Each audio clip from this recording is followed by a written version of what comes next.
Okay, so let me take a quick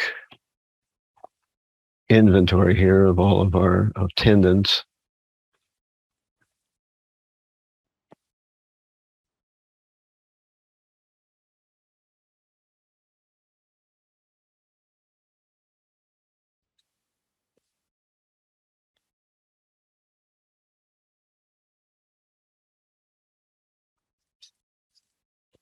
Oh, we've got our Jim, Madam Gopal is here. Ananda Hare is here. Dr. Vatsa here.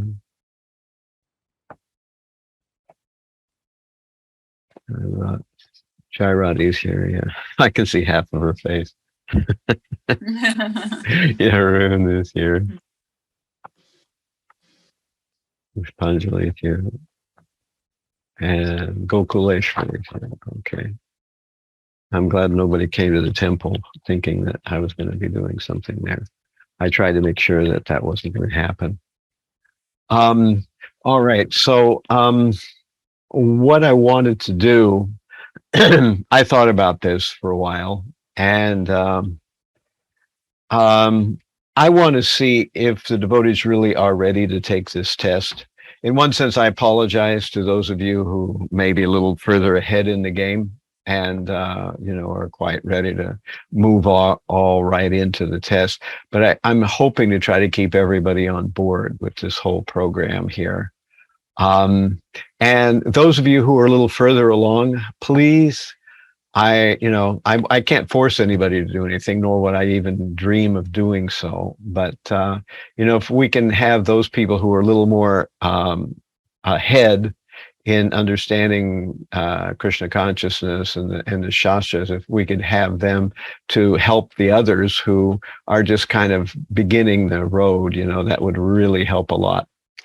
And what I'm thinking about doing today, I'm going to do kind of a verbal test right now with you all, and that'll give me a sense of whether you all are really ready for this test. I don't want to give a test and have 3/4 of you have some really terrible score on it, so that's why I thought about it this morning, and I decided, well, that's what I should do, that I should kind of quiz everybody with some of these questions and see how people actually do. And then if I can see that you all are ready, then we'll just go right on into the test. But if not, then we're going to spend 45 minutes, maybe an hour, with just you all quizzing each other and actually preparing for the test right here, right now. And then we'll do the test in an hour from now, or an hour and 15 minutes from now. So what I want to do here is, first of all, let me see. Let me move this over here. Let me ask, Bhagavan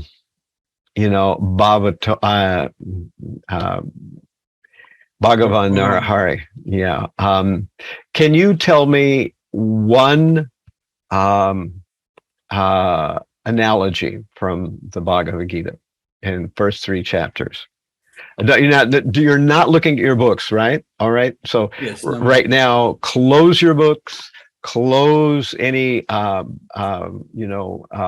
that you've got open with information on them. Don't have your student handbook open. All that's closed. I just want to know whether you can actually do this. So you asking at least one analogy? Yeah. So I can tell one.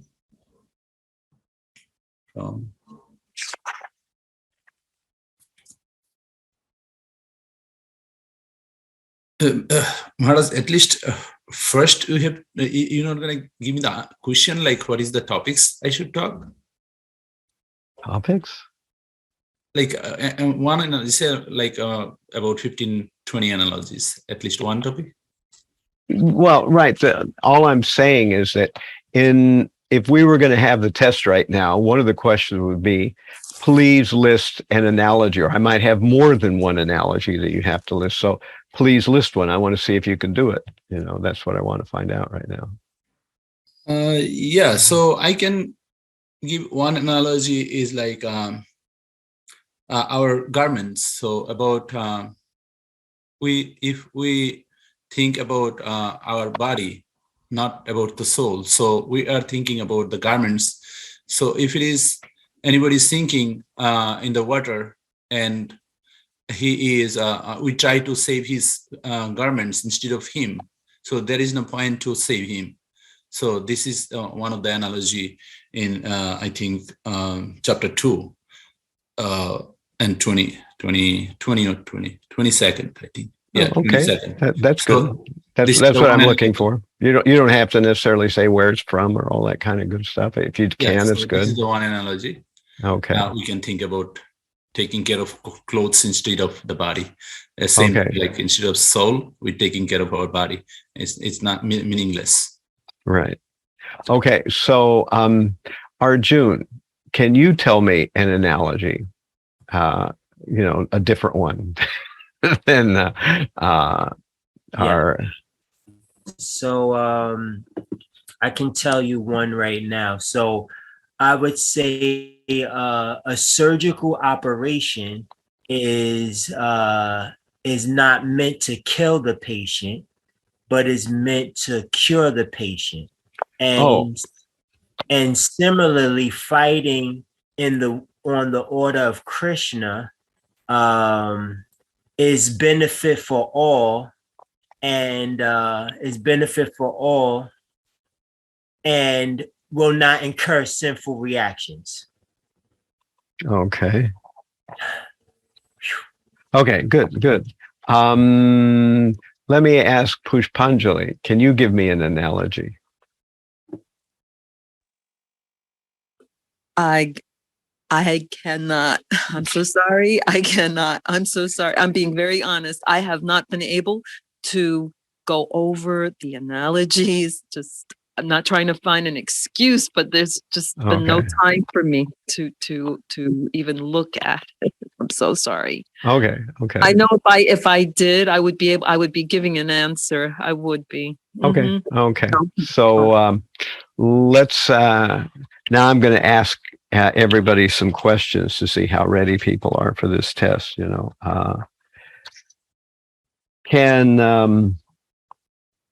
Let me see, who do I want to pick on next here?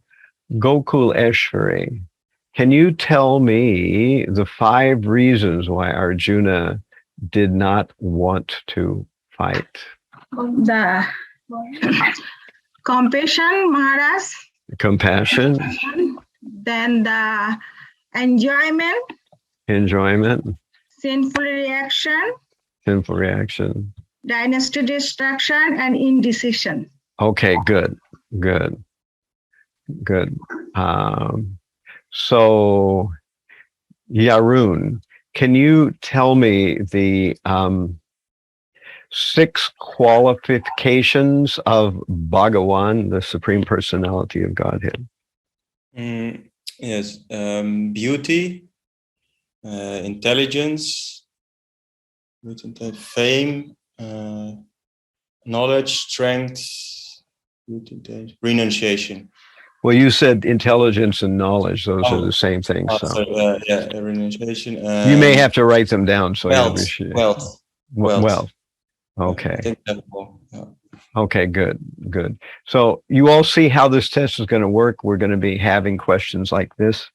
Can tell us to solve. Can Bhakta Vatsala tell me what Tad Ekam Vada means? Okay, Maharaj, Tad Ekam Vada means tell me one. Right. Ekada is one, or Ekam is one, and Tad is that, and Vada is speak. So just speak one. Why is Krishna asking? Why is Arjuna asking Krishna to speak one? Maharaj, because he's confused of his duty. Okay. So, all right. Let me do something here.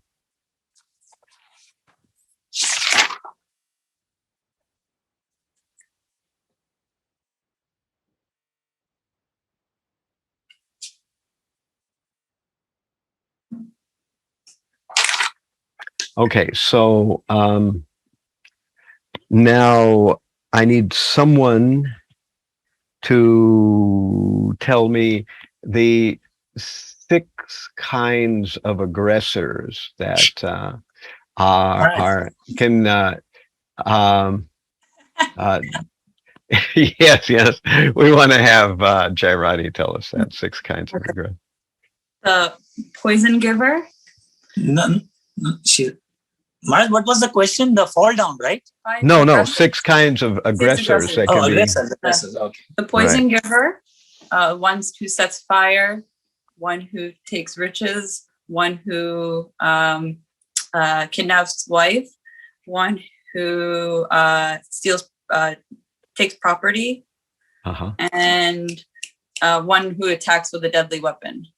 Okay, good. So I can see some of you are definitely prepared, which is what we need. Actually,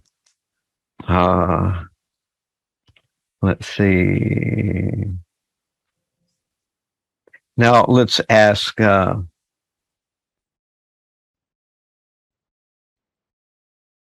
What were 2 things that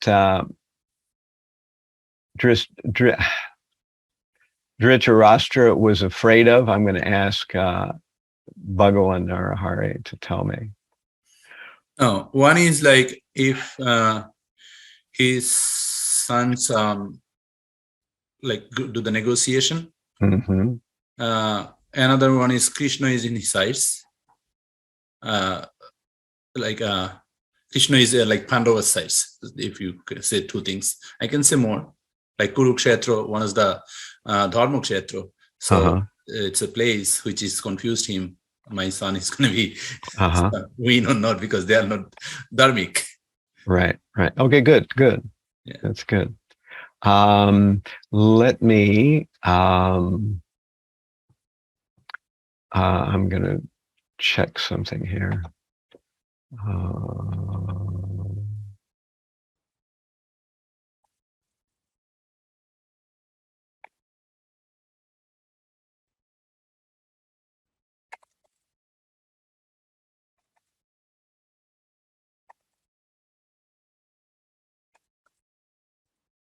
Oh, no, come on, machine.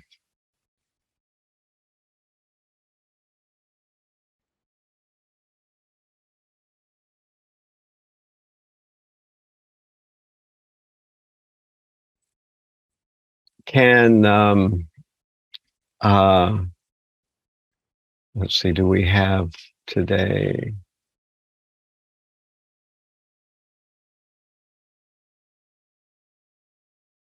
I guess where's Monaco Paul? Yeah, Monaco Paul. Can you tell me 2 reasons a teacher can be abandoned?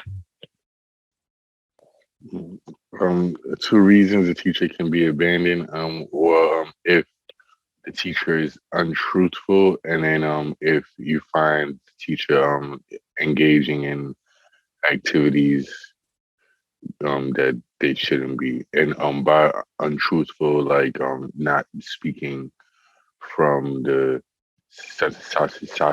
shastras and like concocting their own version of the shastras. That's pretty close. Why can't I get into this? Sorry.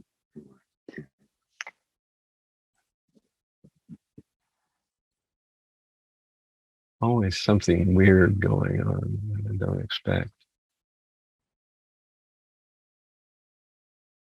Okay, just a second.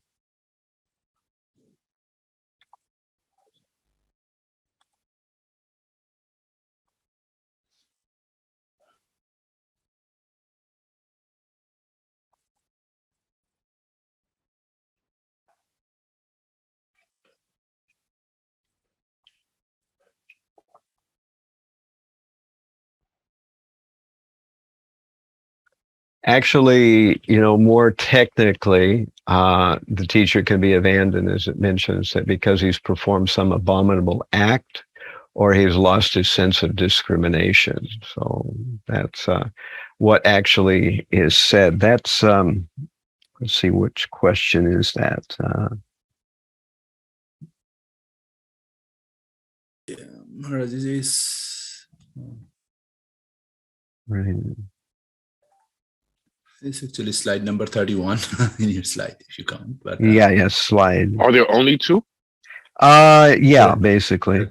Yeah. I mean, there's certainly more than that in the absolute sense, but Here you put it in 2. but the Bhagavad Gita lists specifically 2.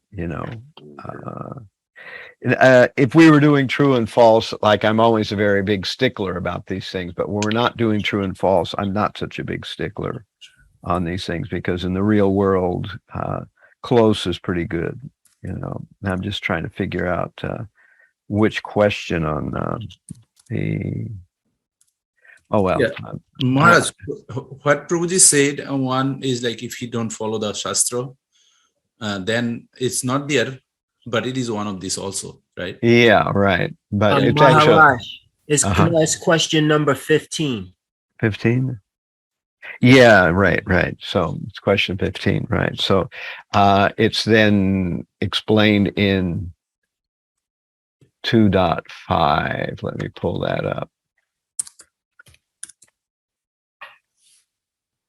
Bhagavad Gita. Yeah. Right. See, that's why I'm trying to ask everybody to, as much as possible, go directly from the book, what's actually in the book. Where is that? Yeah, okay, here, let me add another input here. Yeah, when Maharaj, we did the analogy, basically a lot of analogy, we had to go through the books. So then it is a combination with the question, closed book question, and the analogy. So mostly cover everything. So if I don't find here on the analogy, I find it, so I can give more better. Well, right here's what it actually says. This is 2.5. So we see that in the student handbook, question 14 says, what is the meaning? I mean, according to scriptural codes, when is a teacher fit to be abandoned? And of course, here is 2.5. According to scriptural codes, a teacher who engages in abominable action has lost his sense of discrimination is fit to be abandoned. So that's where, this question and where the answer comes from. So, but what you said, Arjun, I would probably let that go if I saw that on the test. But the whole thing is to try to get as close to what actually is being said, All right, so let me ask another question here. Can Bhagavan Narahari tell me what vikarma means? Now close your books again. Now, we were just doing that from close all reference materials. I want to see if you can pull this up. Vikarma, which is against the Krishna consciousness. So that is vikarma. Vikarma, against Krishna consciousness. Yeah. Then what is karma? Karma is which has fruitive results, and like Vedic different rituals. Okay. In the demigods worship. So those could be a karma. And if we go more, akarma, which is Krishna, totally Krishna consciousness, there is no desire materially, definitely desire to increase our bhakti. Mm-hmm. That is a karma. Okay. So vikarma, akarma, and karma. Well, what's that karma then? Karma is looking for fruitive results. That has seen good things, that has bad things. It can be seen at the truth. For that, we can go to the hell, go to the heaven. But there are some results always. No, that's not what a karma is.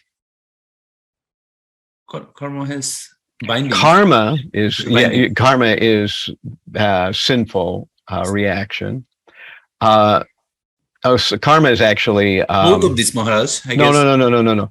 Karma is usually, we classified, at least at this part of Bhagavad Gita, we say karma means the reaction of good activities. Vikarma is the reaction of bad activities. So then what's akarma? That doesn't have good and bad. Right. What is that actually when it doesn't have good? Trigunatmika. What's that?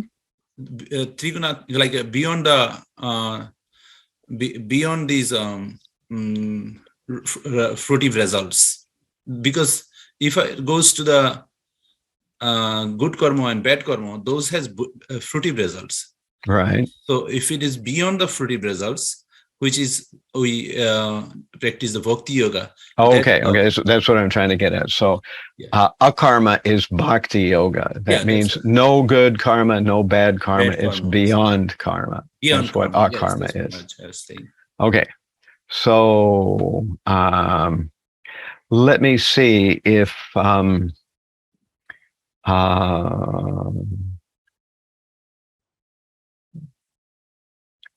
can Madan Gopal name the 6 transformations that the body is subject to? The body goes through 6 changes. Do you know what those are? Yeah, the 6 changes are birth, death, old age, infancy, childhood, youth, and is disease 1. No, I said 5. Birth, death. Well, you're getting confused with something else. Birth, death, childhood, youth, old age, and I'm not too sure what the last one would be. But yeah, let me pull it up here. Yeah, birth, so here they are. It's birth, growth, remaining the same. Childhood. No, it's birth, growth, remaining the same, producing byproducts, dwindling, and death. Those are the transformations. We have to be born, then we grow, then we remain the same for some time. We produce byproducts, then we dwindle, and then we die. So not just humans, but all beings go through these things. So these are the 6 transformations of the body, we can call them. Or here they call them transformations of the body. So a lot of questions will be this type of question where you'll have to list a whole bunch of things.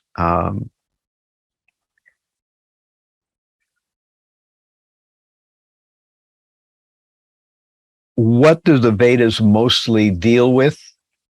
This is described in chapter 2 by Krishna. Does anyone remember? This is one of the questions on the Purva Swadhyaya. Hold on. Yes, I think I remember. So the 4 Veda mainly deal with are the 3 modes of nature. Right. That's correct. Okay, good.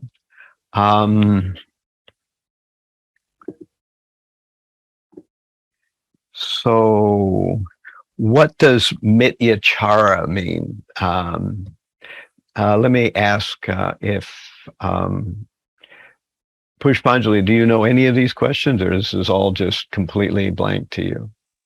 Well, some of them I kind of, as you were asking the others, I kind of understood some of those things now. This particular question, what was the question? It was what does the Sanskrit word mityachara mean? Mityachara. I draw a blank. Okay. Can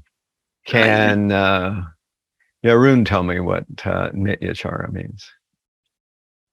It means pretending, Maharaj. Pretender, right. So if one contemplates on objects of the senses, but tries to remain aloof, one is a mityachara or a pretender. So, Maharaj, I have just one question here. Like you said, can you Right. explain what is mityachar? And Prabhuji said pretender. This is like complete answer, just pretender, or do you want us to explain? I would be satisfied with just pretender, but Okay. if you explain a little bit more, it's always better. Okay, Maharaj. Yeah, You won't get this is any what I extra wanted to points. know. Right. So I'm, if I was making these tests, they would be very different. But But Maharaj, you are checking the answer sheets. Right, I'm checking the answer sheet, but I'm trying to base it on the MIHE's version of what they want to have done. Okay. And Maharaj, just once quick, just that when you asked me Tad Ekam Vad, and I said, just tell me one thing. Is that enough, or do you want like Tad is separate, Ekam separate, Vad separate? You could do it that way if you wanted to, but I'm fine with just tell me one thing. Tell me one thing. Okay. Right. Thank you, Maharaj. Thank you, Maharaj. Right. When we're not doing true and false, I'm easy. When we're doing true and false, that's when I get demoniac. So. All right, Maharaj. Okay, because the true and false ones are so, you've got a 50-50 chance to guess it right. So you've really got to be really right for it to be right, but the other ones, there's a million ways to get it wrong. So that's why if you get close, I'm happy. What were some victory signs for the Pandavas? Let me see if, who do I want to ask here? Jairade, do you know some of the victory signs of the Pandavas?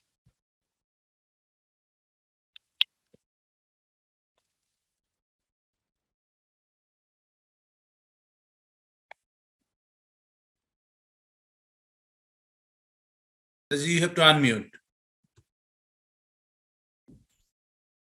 Mataji, you have to unmute. Sorry. You just telling everything. We're not listening your nectar. Speaking Okay. Of Hanumanji is on the flag of the chariot. Mm-hmm. Krishna is present. The conch shells, transcendental conch shells. Oh yeah, with the goddess of fortune, Krishna is there, and conch shells, transcendental conch shells, and the horses given by Agni. Okay. There's a whole bunch of them, but those are good. How many should be listed? Here they ask to list 4. Okay. But that's I just looked at it and now I'm trying to find it again.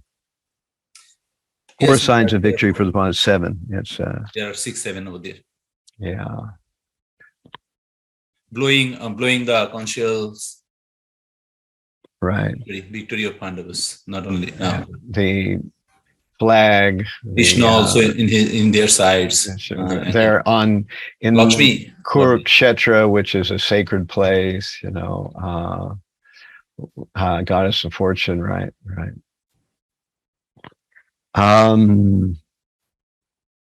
Okay, so someone tell me what Anad Bhavanti Bhutani means. Can you do that, Gokuleshwari?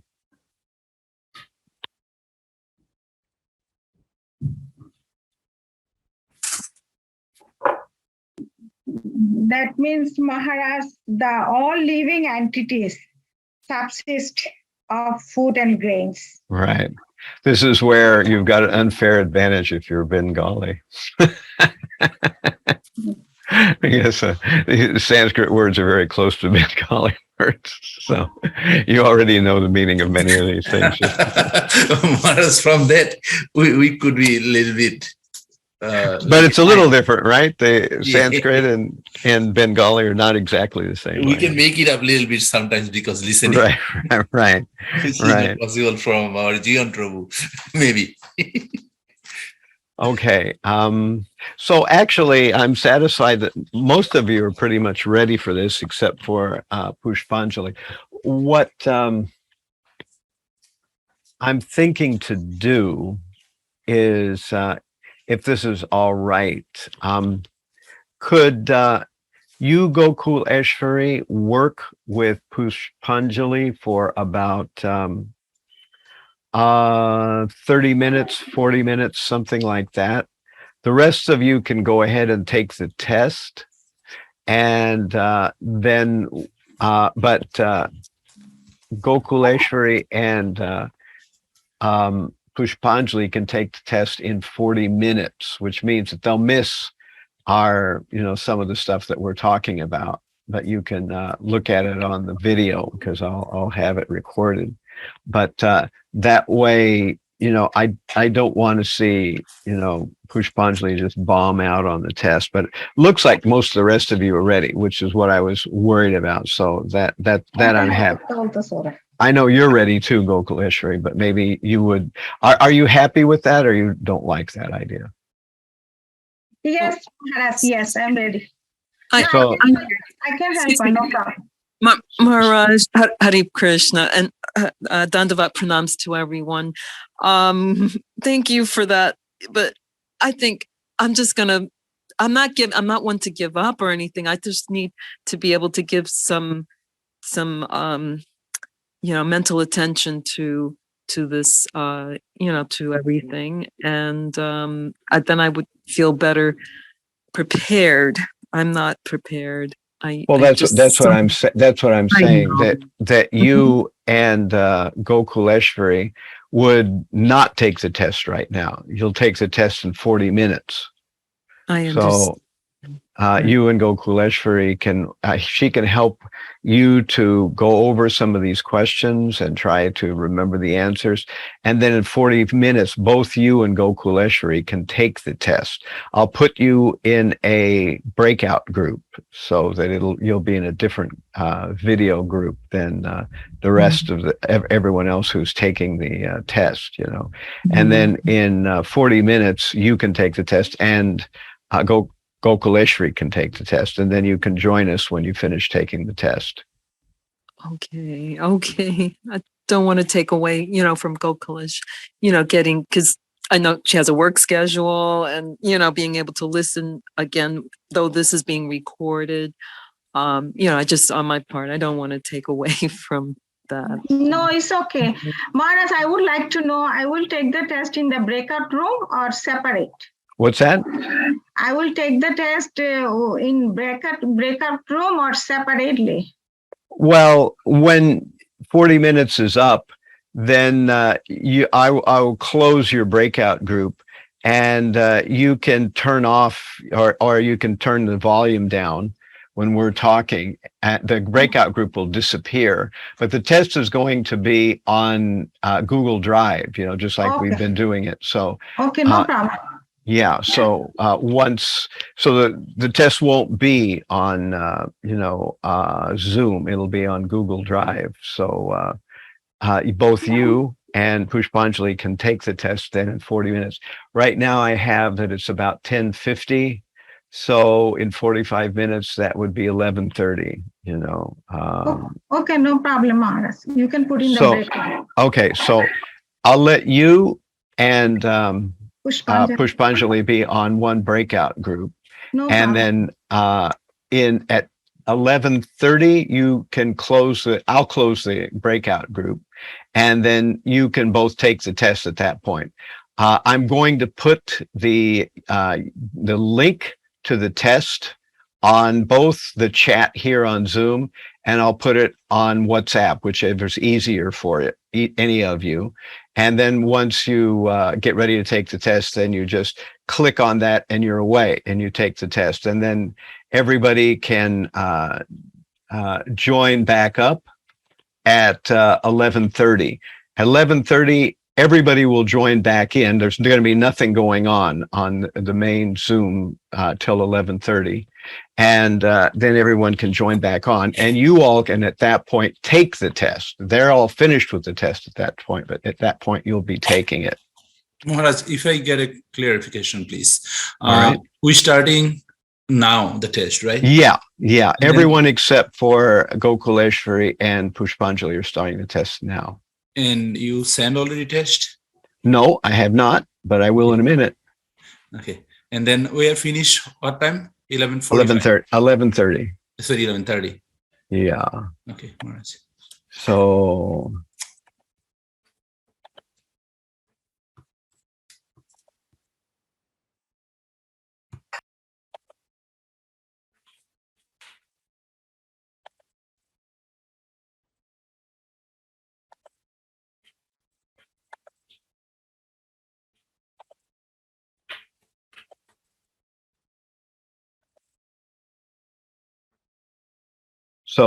if everything disappears, look at WhatsApp and you'll see the URL for the test.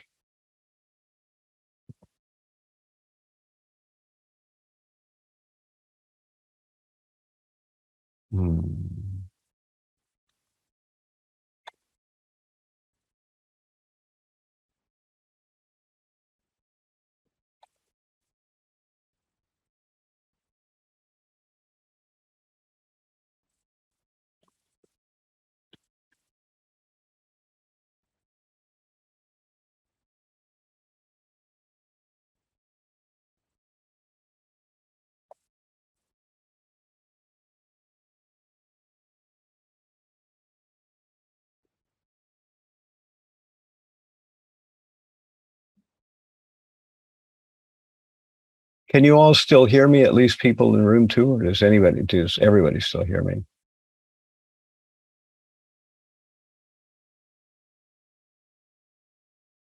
Hare Krishna, Maharaj.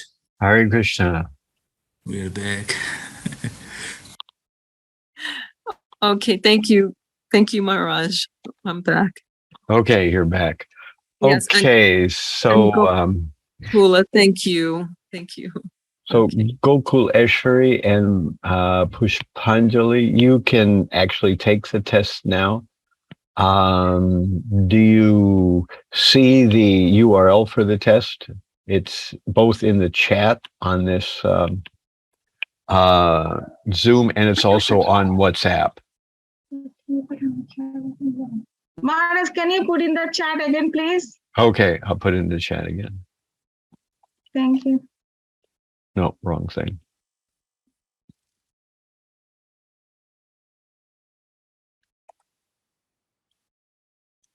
There it is. Maharaj, can I start now? Yeah, you can start now, and Pushpanjali can start now. Okay, thank you. Thank you. Okay. And so you've got till about What time I should be finished? till about 12:10, 12:15, something Okay, like that. 12:15 is good, Maharaj. Thank you. 12:15, and then you can join us back. Okay. So I'll put them in another room here again. Let me put breakout rooms.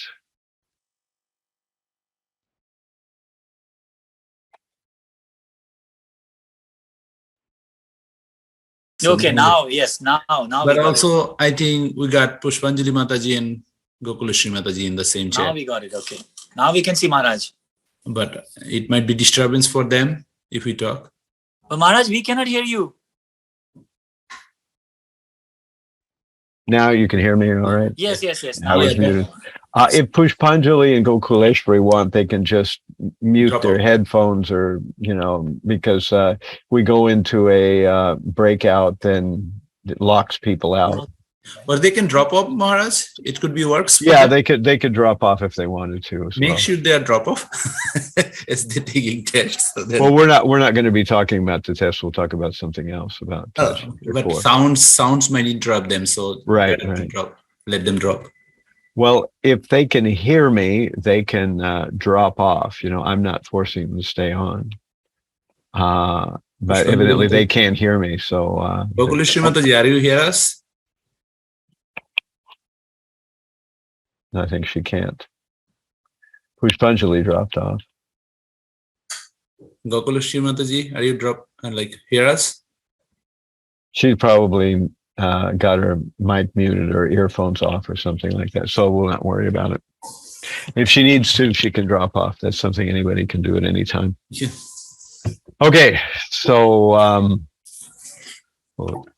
let's struggle along here to the next item of business here.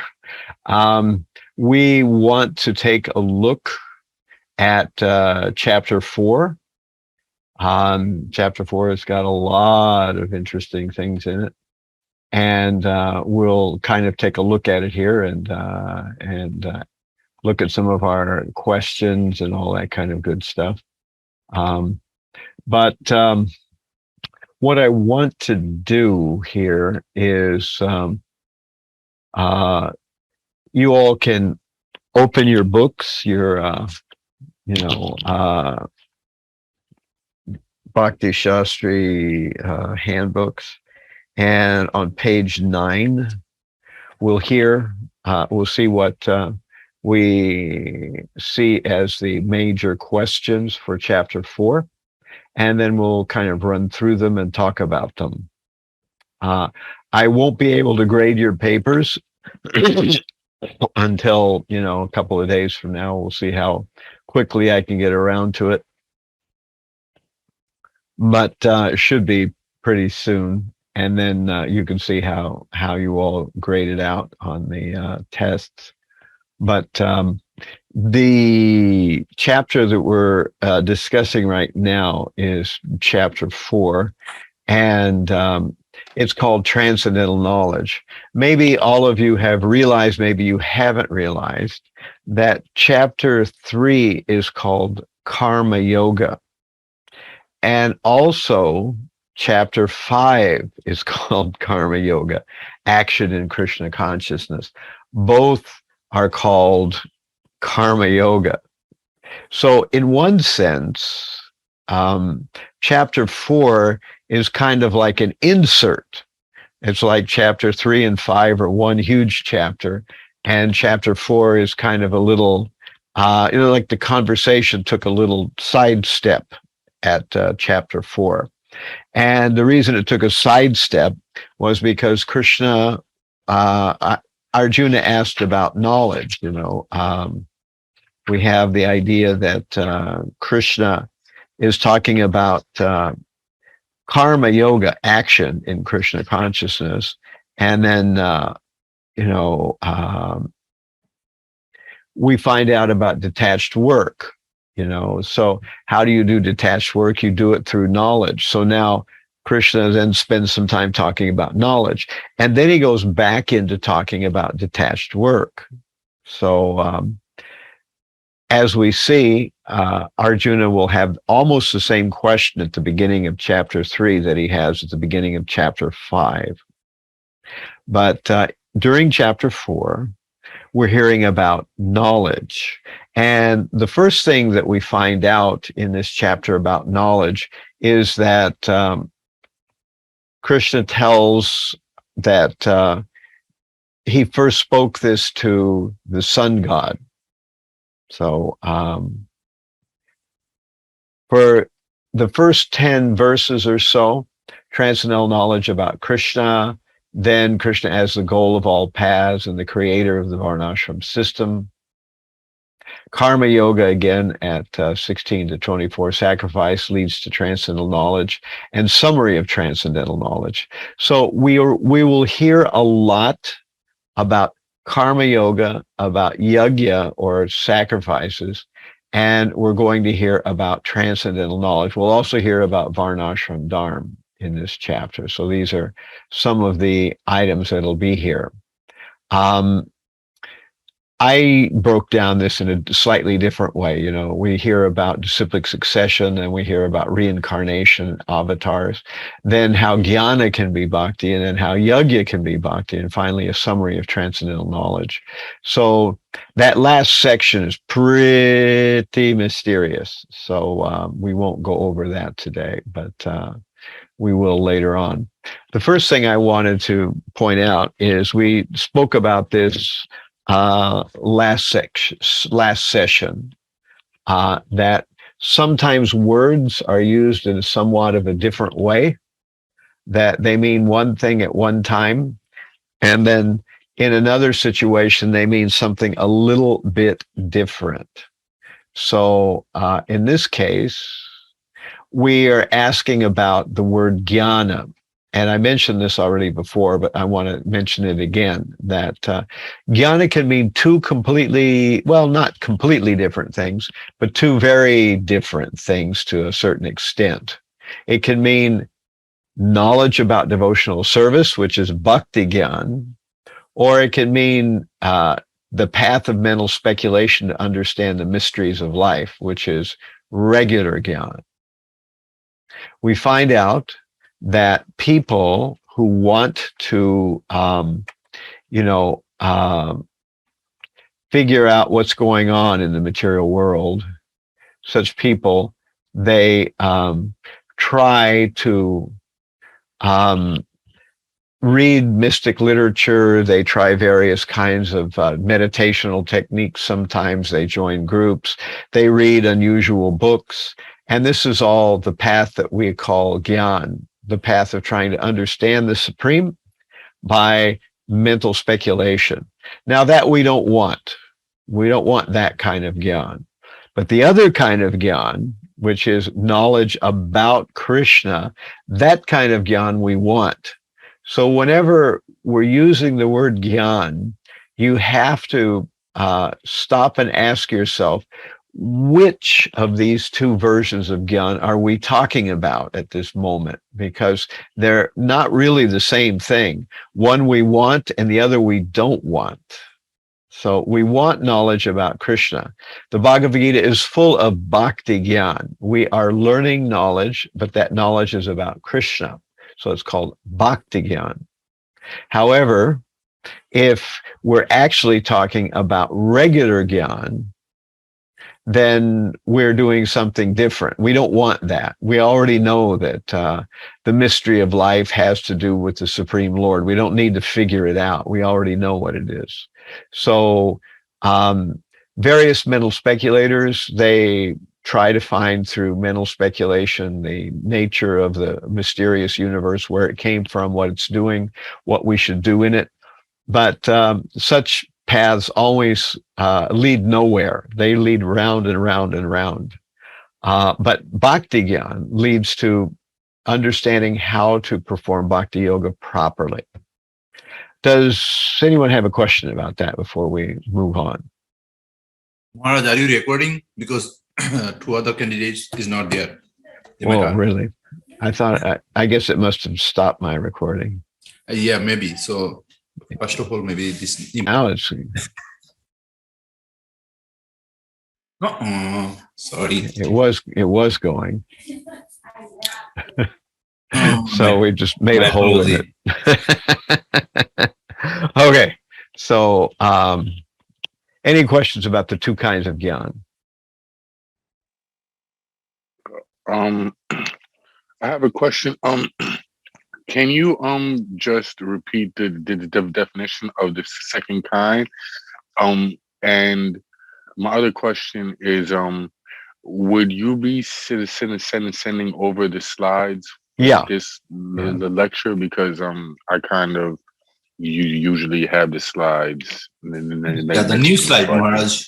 These are new slides. These are slides for chapter 4. We only did 1, 2, and 3 so far, but this is the slides for chapter 4. Did you send it already?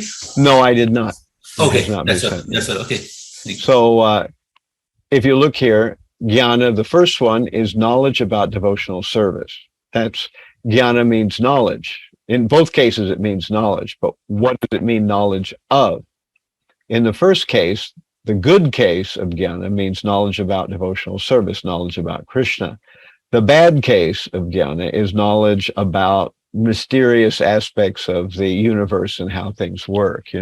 This is what mental speculators are after, this kind of jnana. We don't want to have anything to do with that kind of jnana because it's, of no particular importance. So does that make sense to you, Managopal? That makes sense. I just wanted it to write it down for my notes. Okay. But I do have a question about that because in the past, from my understanding, reading the Gita, this jhana yoga reminded me of like voodoo or like ritualistic type of and I may be getting it confused, but is this the path that Krishna speaks about people doing rituals and sacrifices? But no. He does. And what path is that? Because well, what we're going to do in the first 6 chapters, Krishna talks about a lot of different paths or a lot of different approaches to transcendence. They don't all lead to the same place, and they aren't all equal. Some are faster and some are slower. So we're going to find that out, So one approach is called Gyan, and that approach means to try to find out things from your own efforts on either study. Now, some people do that. They study various kinds of transcendental literatures, various kinds of shastras. Some study things that are not shastras, that are various concoctions or various kinds of magical formulas.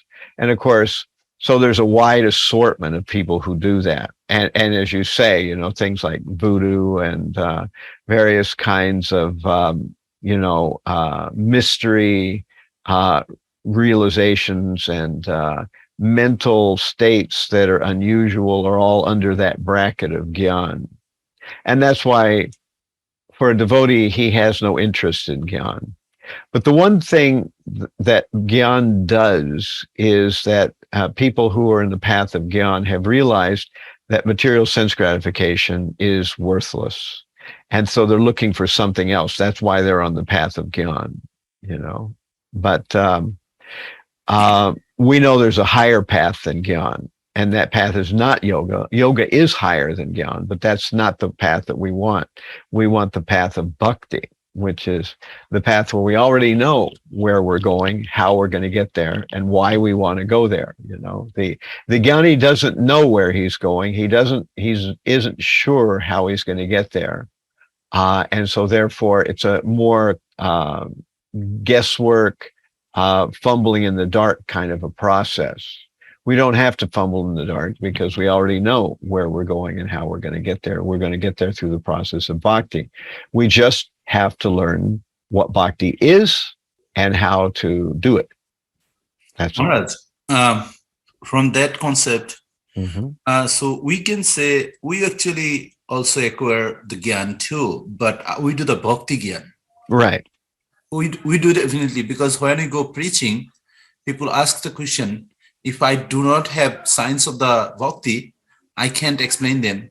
And as I'm practicing myself, which is achar and prachar, so prachar is not going to be possible. If I, beside the achar, I definitely have to know about the bhakti. So we also achieve the Gyan, but that should be bhakti Gyan. We're not going to research like Einstein philosophy or other mundane philosophers' philosophy, but we try to achieve Krishna-related philosophy. Right. That is Bhakti Gyan. So we have achieved the Gyan too, but that is Bhakti Gyan we achieve. Right.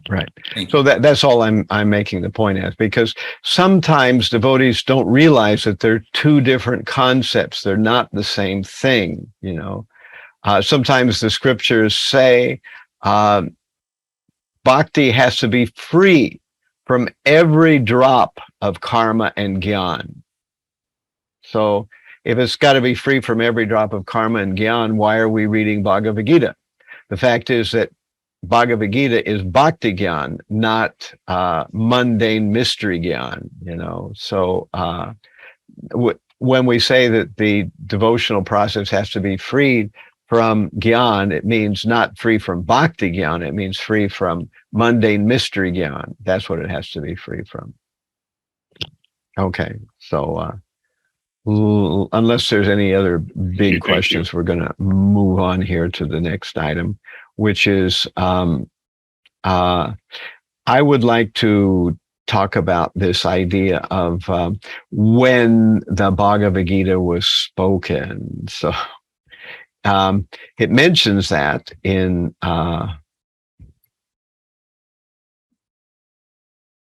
the MIHE student handbook. It says that Is page number? well, let me get there. I'll be there in a minute.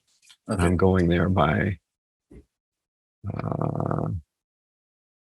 it's 4.1, the very first verse of Bhagavad Gita. It's not a page, it's a section of Bhagavad Gita itself. So here we are.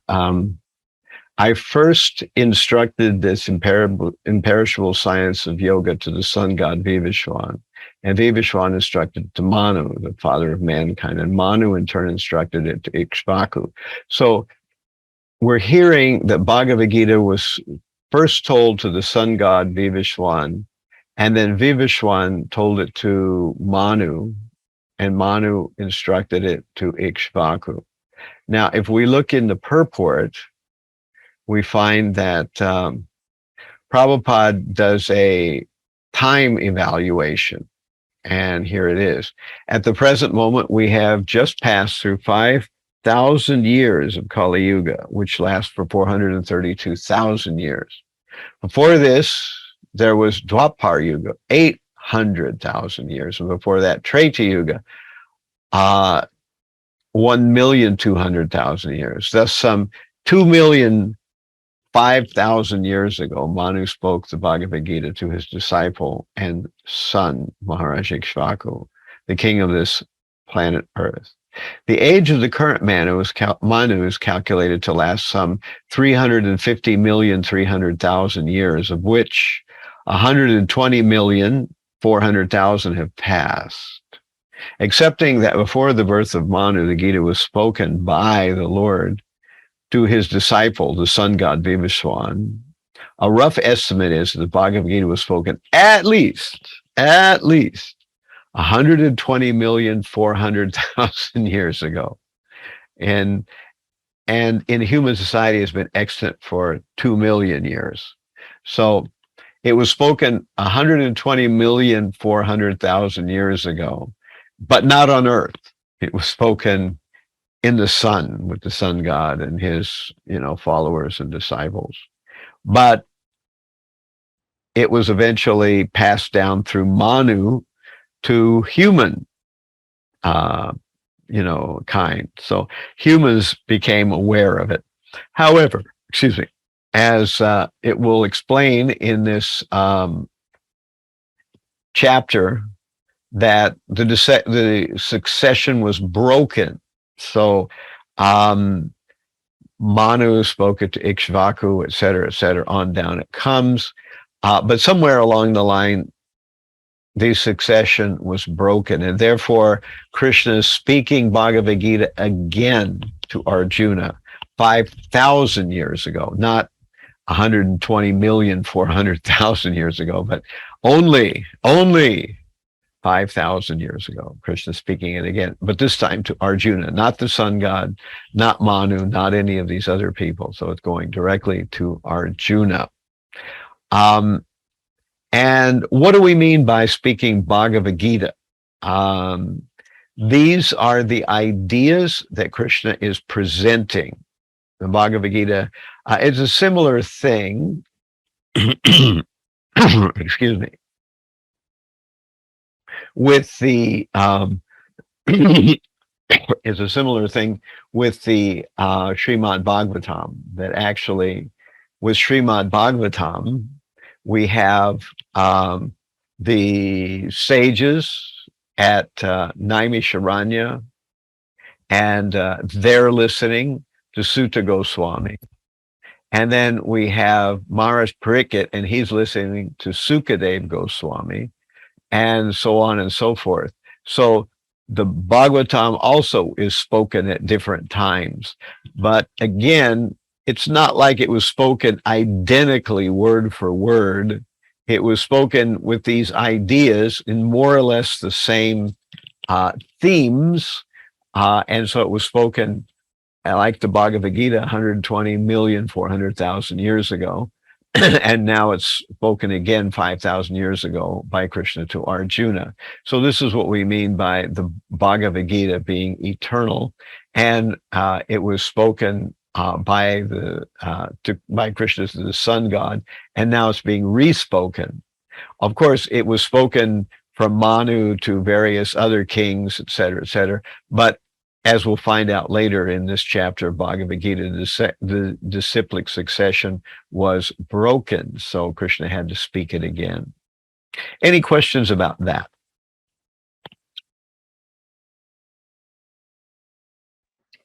Maharaj, okay. Prabhuji, you want to go first? Okay. No, you go first, Prabhu. Okay, thanks for your mercy. Okay, so as Vedas or different scriptures, we received it by the Shruti and then Smriti. So everything we got in 5,000 years before, while Krishna was speaking about Bhagavad Gita. But is there any type of consequence from 5,000 million years before when Krishna spoke and to 5,000 years before, except what Krishna spoken himself? It is not like matter of like what Krishna spoke. Definitely, we have 100% trust on it, as he is Krishna himself. But is there any consequence also from Ikshaku? Consequence? I don't know what you're saying. Like a continuation. Continuation. And then definitely it lost the theme of the Bhagavad Gita, what Krishna spoke to devotion. That's how Krishna tried to bring it again back. That's how Krishna incarnate also. It could be one reason also.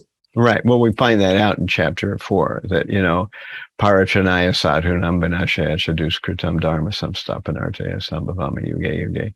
Whenever the dharma is disturbed in some ways, I come again to, this is why Krishna comes. When the pure message of spiritual life gets diluted or distorted, so then Krishna comes again. Or he sends his representative, as Prabhupada says. In Ramayana, we didn't see about, did you see anywhere in Ramayana? It's in Treta Yoga, which Valmiki Muni, he wrote. Is there anything he spoke about Bhagavad Gita was exist at that moment? Because it was not that million years on Treta Yoga as Krishna spoke to devotion. Right. Bhagavad Gita existed, but not on this planet. It existed in the, it might have existed on this planet. We don't know who Manu spoke to. So at least I don't. Maybe someone does. Maybe it's there somewhere in the Vedas. But the message is there, but sometimes the message gets distorted. Even the Vedas, the way our scriptures work is that we have acharyas. And the acharyas, they give us various, explanations. What we would call them in modern terms is exegesis.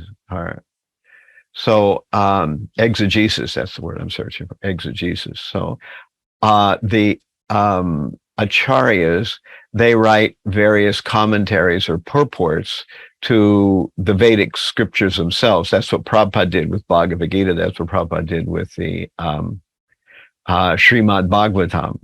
Now, Prabhupada didn't make up the purports. He looked at the purports of acharyas before him, Vishwanath Chakravarti Thakur, et cetera, et cetera.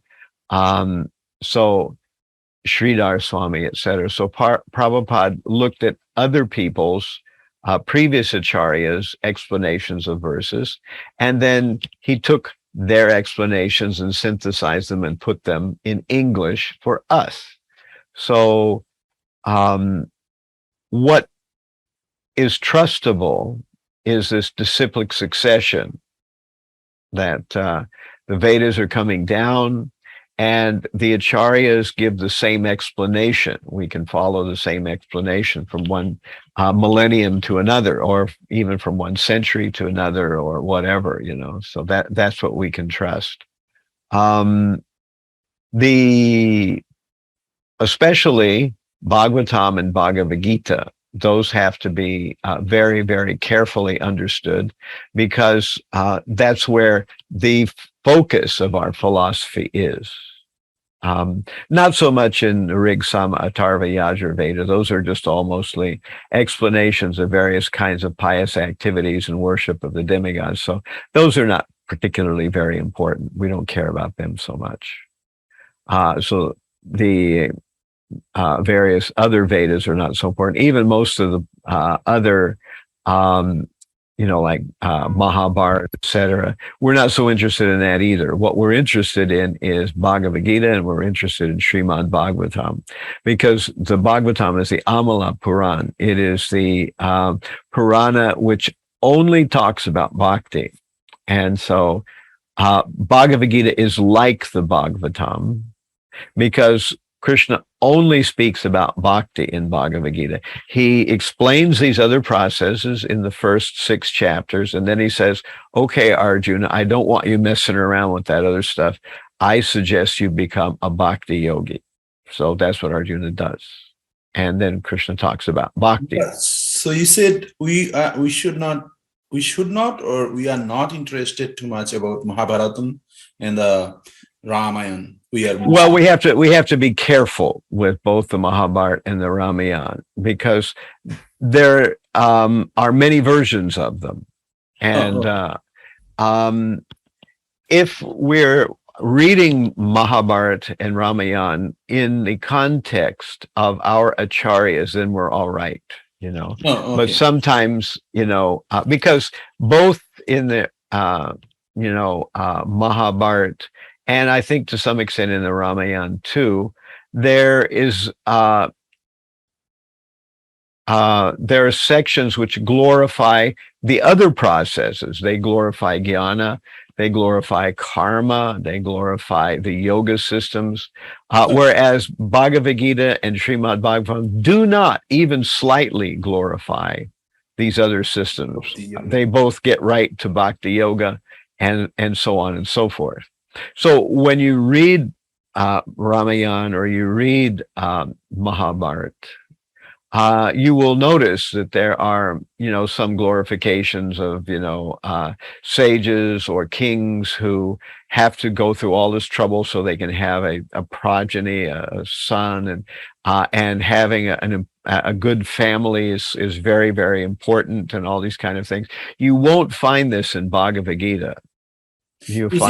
Is it available, Maharaj, right now, Kirtidas Ramayana still now? Or it's already changed or anything? Well, it's hard to say. That's why we read the Mahabharata, we read the Ramayana, but we kind of keep our eye on Bhagavad Gita and Srimad Bhagavatam. If there's something that's a little funny, we believe the Bhagavatam and Bhagavad Gita and not that version of the Ramayana or the Mahabharata. Yeah. Okay. So anyway, I don't want to get lost in that sidetrack, but that's actually how it works. All right. Any other questions? So go ahead. I had a question, and it may not even be that good of a question, but I just wanted to know, is there any description of why Krishna gave this information to the sun god to begin with? Because there's a conflict, and this is why he's giving this information to Arjuna. But what was the conversation of the situation, that made him first give the knowledge out? And Well, that you have to kind of understand the unfolding of the universe. So when the universe is first made, Brahma has to go through a lot of trouble And gradually he creates the planetary systems, and then he has to start filling the universe with living entities. And so as he struggles to fill the universe with living entities, at first, the first living entities are very peaceful and very pious, but soon enough, we start getting not so pious living entities. And as we get not so pious living entities, then we have to find out some way to rule over them and to try to organize them in some way. We need some government. We need some law and order. So to make that happen, then we have to have manus. Manus are kind of kings that keep the humans under check. They're supposed to keep the humans from doing bad stuff. That's what manus are all about. And so that's why Krishna, he started it off by teaching it to the sun god, because he knew that soon the sun god would have a son, and that son eventually would explain the process to the manus, and the manus would then explain the process to humankind. So it was part of this larger unfolding of the universe, which is why Krishna spoke it to the sun god in the beginning. And that was the reason why it was happening. Does that make sense? Yes, thank you, Maharaj. Thank you, Maharaj. Okay. All right. So the next thing that I want to talk about is we hear about these avatars. There are different kinds of avatars in the system. And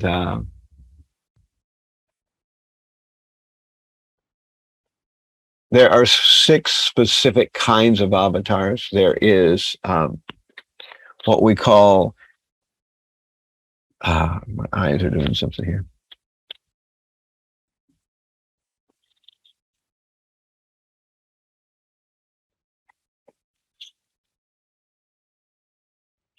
Purusha avatars. So Purusha avatars, there's only 3 of them. Then we have what are called guna avatars. Then we have what are called Maharaj, I'm back. Haribol. okay, Hare Krishna. Leela avatars. Then we have Manvantara avatars, and then Yuga avatars. And the last class is called Shaktivesha avatars. These are 6 different types of avatars, and you'll see that these are described in Bhagavad Gita, chapter 4, text 8. So here we go to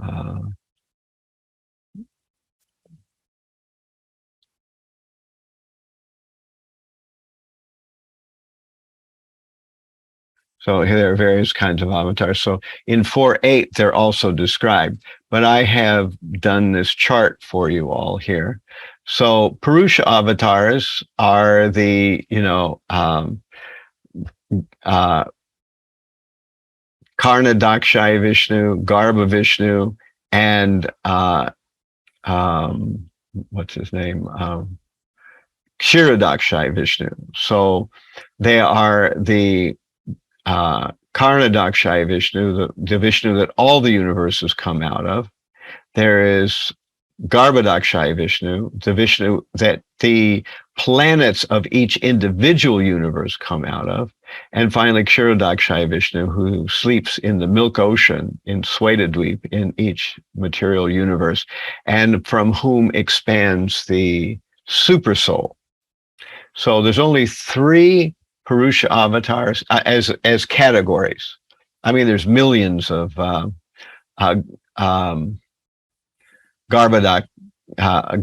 Vishnus. There's millions of them because each universe has one.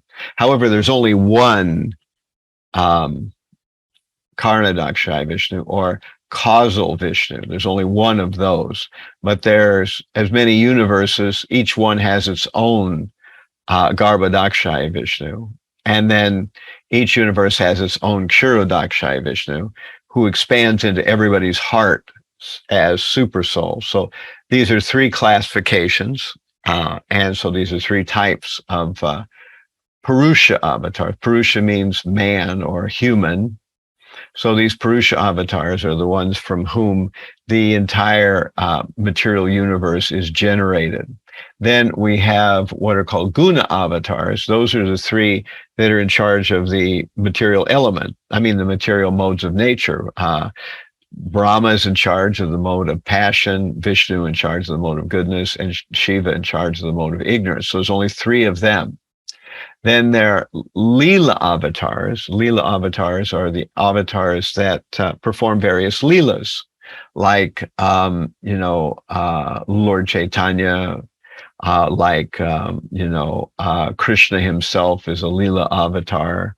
And Ramachandra. Many of these are Leela avatars. They perform some kind of wonderful pastimes in the material world. One thing I want to mention is that these avatar categories are not exclusive. Sometimes a single avatar might fit under two or three of these categories. If you're one avatar, it doesn't mean you can't be also another of a different kind of avatar at the same time. That is possible. Now we have what are called Manvantara avatars. These are special avatars that come in the cycle of a Manvantara. Now we'll find out that a Manvantara is the duration of life of a single Manu. So we have 14 Manus in a day of Brahma. So each day of Brahma has 14 Manus. We are in the 7th Manu right now. And so while one Manu is alive, there are certain avatars that come just to perform a pastime in that Manu's life. And also the Manvantaras themselves are a kind of avatar. And then finally, we have Yuga avatars. The purpose of the Yuga avatars, each Yuga has its own avatar who comes and gives some kind of Yuga Dharma. So for the Dwapara Yuga, Krishna was the Yuga avatar, and he brought the Dharma of deity worship. And in Kali Yuga, Lord Chaitanya is the avatar, and he brought the Yuga Dharma of Sankirtan Yagya. And finally, the last of the avatars is the what's called Shakti Vesha avatar. And the Shakti Vesha avatar is an avatar that is not Vishnu Tattva. He's not fully God. Rather, he's a living entity like you and me, but he's been given special potency by the Supreme to do something very, very wonderful. Any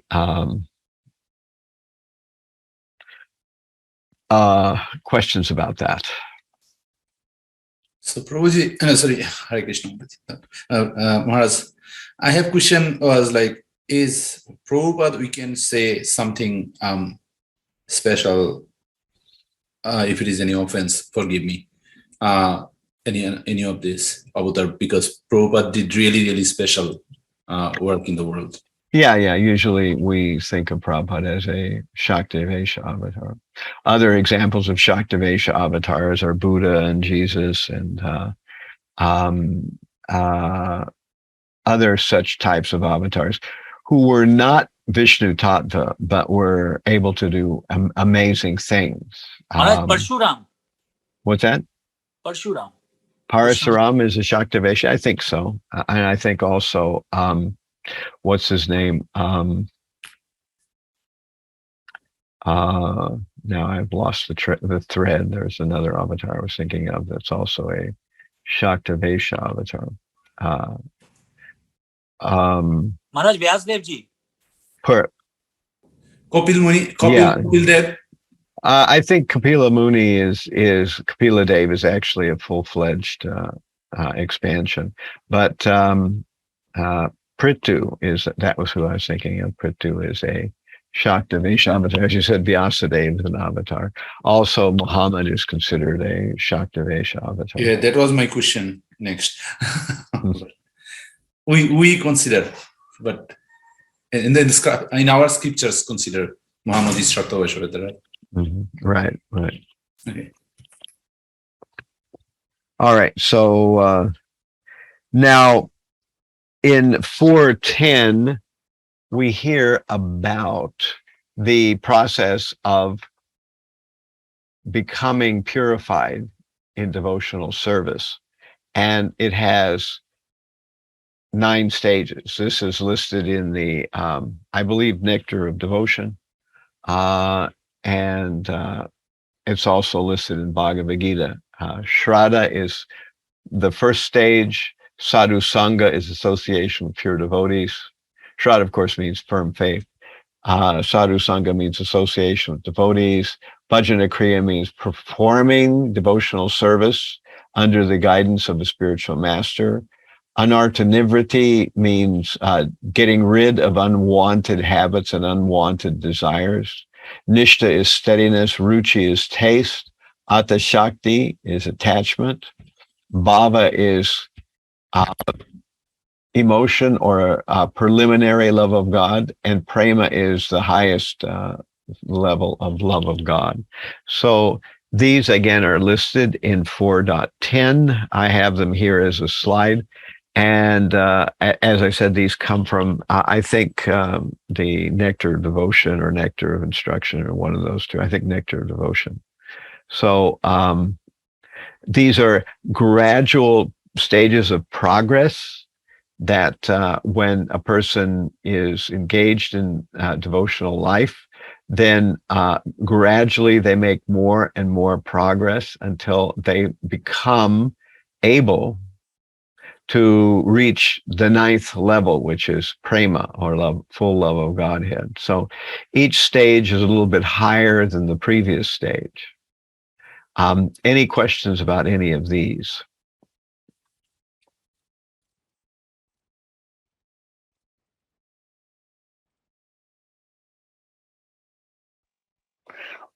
Can you please leave that slide up so I can copy a few things? Well, I can, but I will make these slides available to everybody after this, session ends. I will upload it to your WhatsApp channel. It'll be a PDF, and then you'll be able to look at it on your cell phone. Yeah. Or you can upload it on your computer if you'd like to do that too. That's also possible. So that's kind of the way that we've been doing this, that I made these slides so they kind of help make these ideas easier to remember, easier to visualize. And what I do is that right now they're in, PowerPoint format, but I export them in PDF format. And then when I upload them to WhatsApp doesn't have any problem with them. It just gulps them right down. And then, then you can skim through them and see them. And it usually works better if you turn your phone sideways, because they're, they're not portrait oriented, they're landscape oriented. So that's makes it easier to see. Yeah. It's just the way I retain information. Right. If I take notes while the person is telling me, it really does help. And then that's definitely a good thing. That's a good strategy. I normally have the slides up while you're speaking about it, and then I'm able to write down all of these things while you're speaking. Okay. Sorry. Yeah. Any other questions about this slide?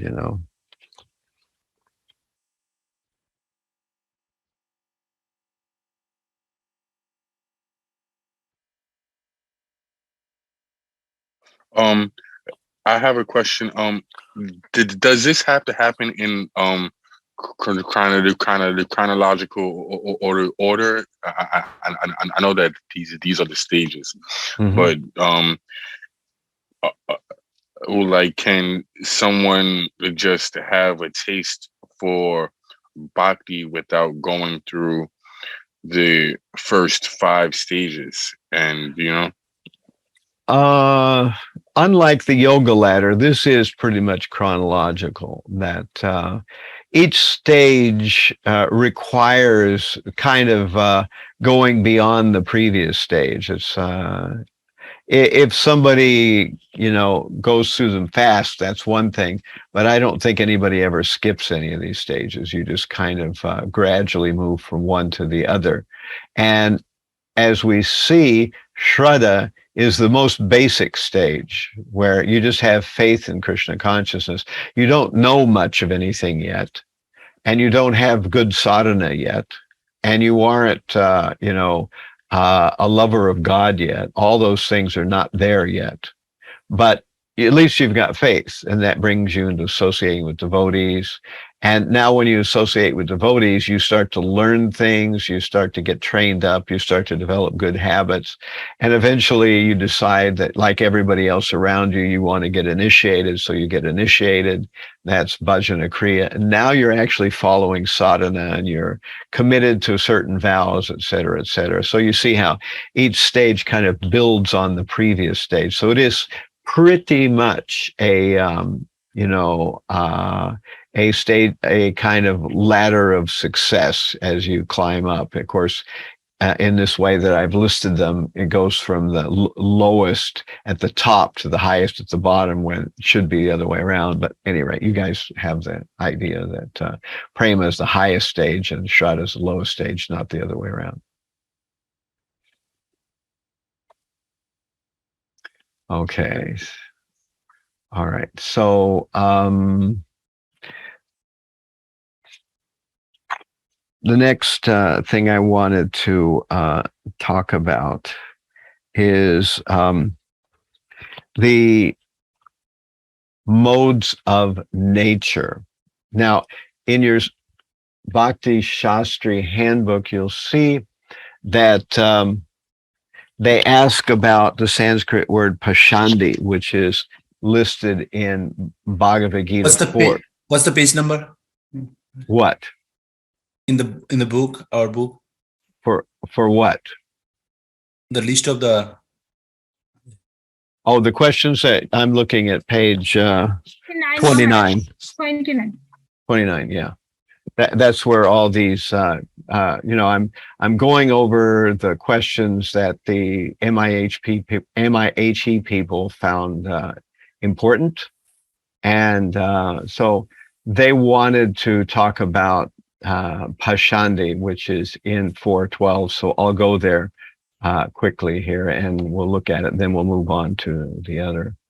So here is our Bhagavad Gita, and we'll go to 412, and there's the word Pashandi. So anyone who thinks that God and the demigods are on the same level is called an atheist or Pashandi. So that's where it is. And they tell you that right in your book on, page 29. It says, what is a Pashandi? 412. This is Bhagavad Gita 412. So that's where it is. So now I want to just go on to the demarcation of various Varnashram Dharma orders. So we have 4 orders and 4 ashrams, and the 4 ashrams, as we know, are Brahmana. I mean, the 4 ashrams are Brahmachari, Grihastha, Varnaprastha, and Sannyas. So the 4 orders are Brahmana, Kshatriya, Vaishya, and Sudra. So these 4 orders are actually connected with a particular mode of nature. So what we will discover is that the Brahmanas, they are predominantly in the mode of goodness, which we'll find out here. So here we find that technically, therefore, Krishna is the creator of the four divisions of the social order, beginning with the intelligent class of man, technically called the Brahmanas, due to their being situated in the mode of goodness. Next is the administrative class, technically called the Kshatriyas, due to their being situated in the mode of passion. The mercantile men, called the Vaishyas, are situated in mixed passion and ignorance, and the Shudras, or laborer class, are situated in the ignorant mode of material nature. So this is where we find out how various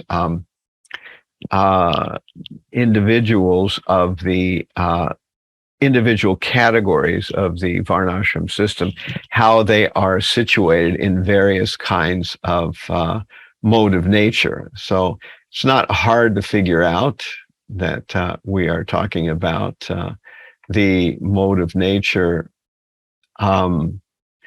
the Brahmanas being in goodness, the Kshatriyas in passion, the Vaishyas in passion mixed with ignorance, and the Shudras in ignorance. Is that fairly clear? I'll make a slide. I haven't made one yet for that one, but I will.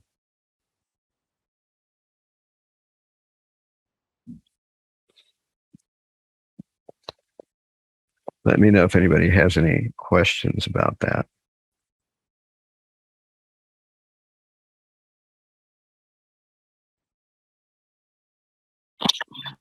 Hare Krishna Maharaj. Yeah. There is very good explanation in our Bhakti Sastri book, page 64 and 65. 64 and 65, yeah.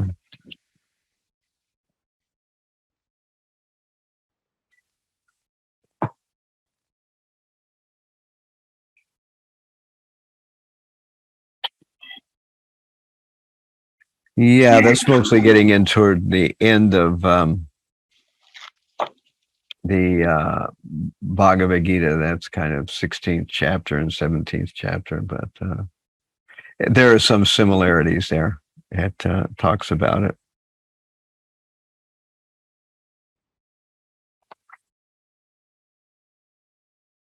Okay, so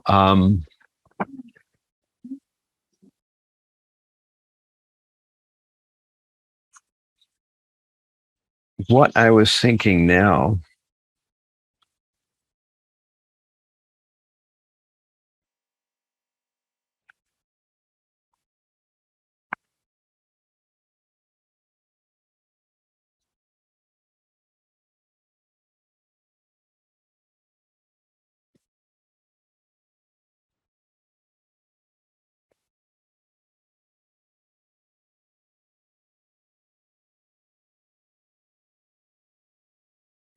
says we're all together again, finally. I'm going to break you into breakout groups again, with 2 people in each group. And then you're going to research something, and then you'll have about, I guess, about 10 minutes to research it, and then we'll all meet back again here at the plenary session here with all of us at the same Zoom session, and we'll have people make reports on what they came out with. So I want you to all go to page 37.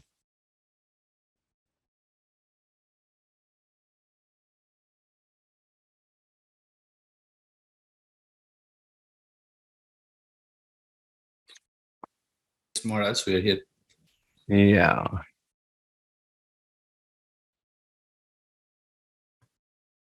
So let me see what groups I'll make here. I'll put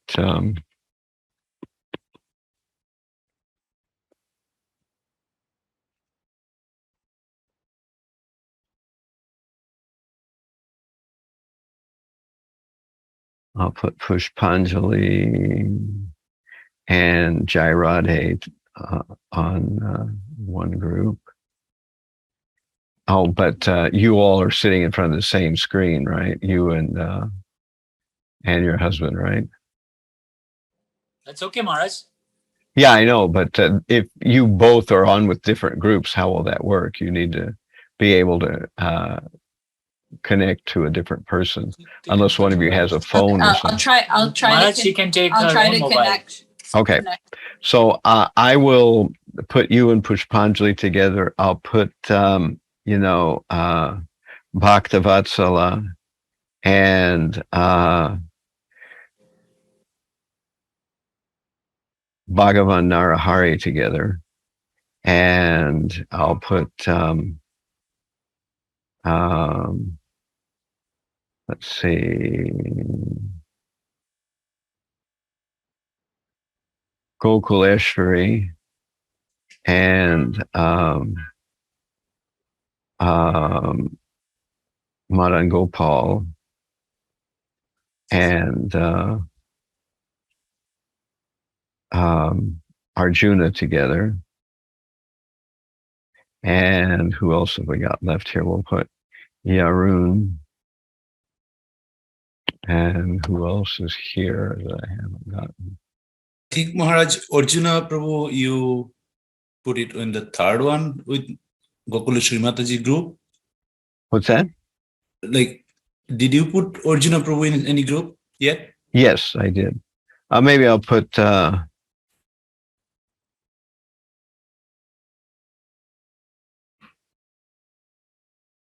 so how many of us are there anyways? There's 7 or 8 of us. How many? Let me see what we've got here.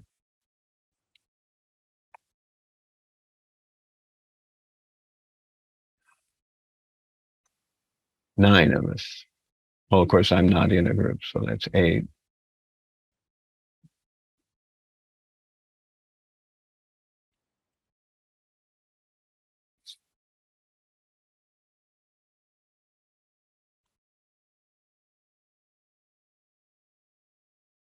Let's put Yarun on with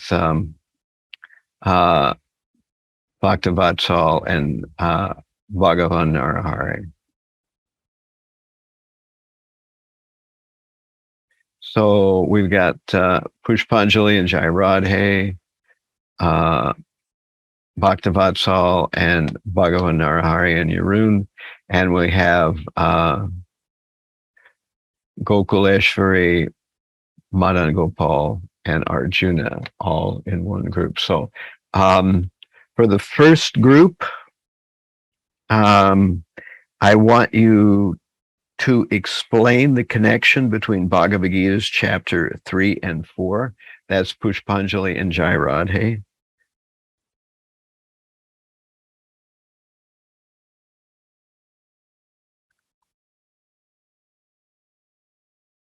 And I want Bhaktavatsala,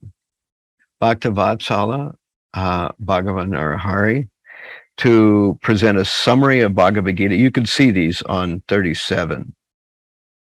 Present a summary of Bhagavad Gita chapter 4, identifying the main philosophical concepts, select sections of verses and how they connect. So that's that. And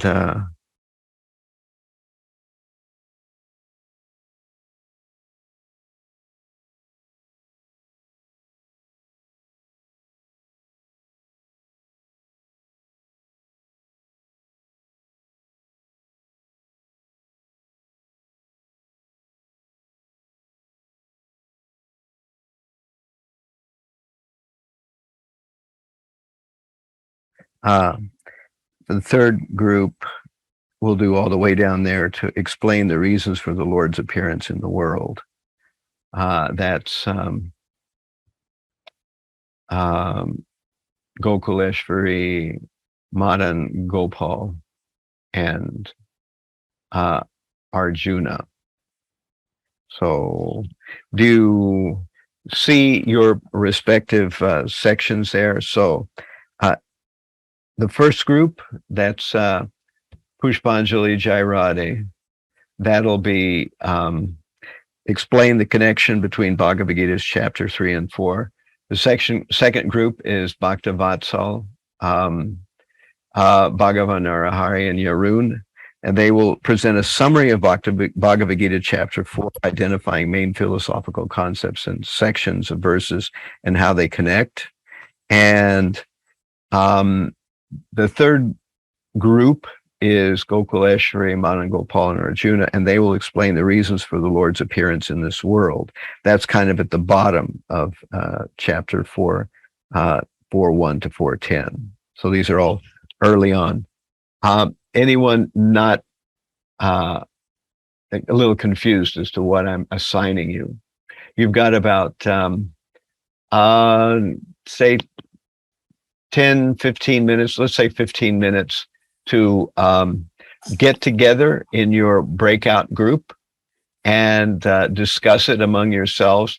Decide who is going to be the person who presents it to the rest, and then dig out your information, try to put it in simple terms, and then we'll meet back at, it's about 12:40 now. We'll meet back at 1:15. We'll meet back at 1:15. So, Maharaj, we can get split with the group. Yeah, I'm going to split you into breakout groups. Okay, Maharaj. Thank you. Okay. I have one little question. Right. What is your question? For myself and Jairate, right. We're to address what is the connection between Bhagavad Gita's chapters 3 and 4. Arjuna is yes. Is actually being gradually tutored by Krishna. So if he's being tutored by Krishna, what are the stages that it's going through?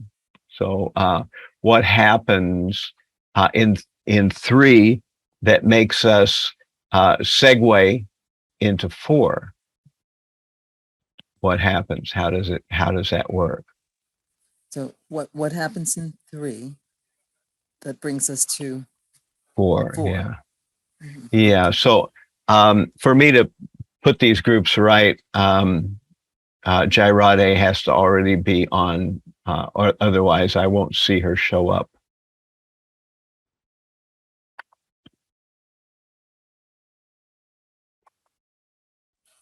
Okay. So when you put us into groups, Jairade and I both will be together. I'll see. Right. Okay. But Jairade has to actually be on her phone, otherwise I don't see her. Hare Krishna Maharaj, I'm here. You're there? Okay, I'm hearing. I maybe have to close it down because you still haven't shown up here. I mean, oh, come on.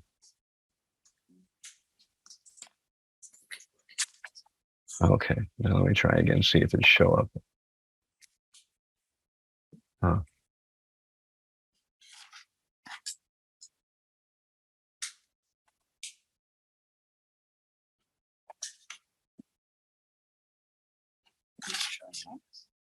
Okay.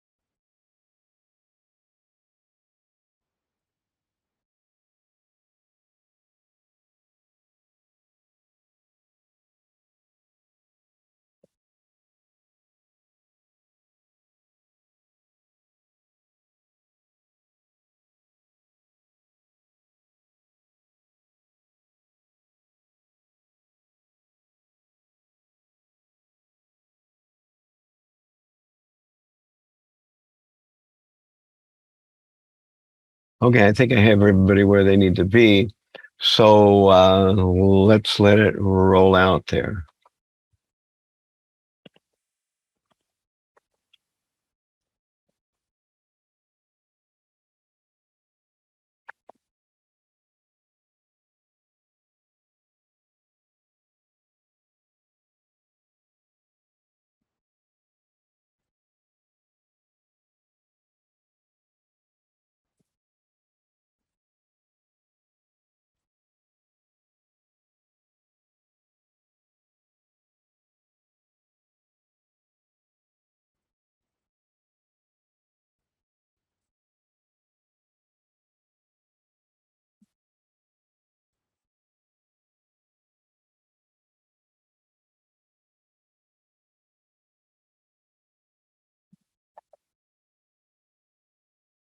All right, so groups 1 and 2 are almost finished too. So we're going to get back together at 1:10, which is about 6 minutes from now. And I'll make this announcement to group 2 as well. Wow, I don't need to.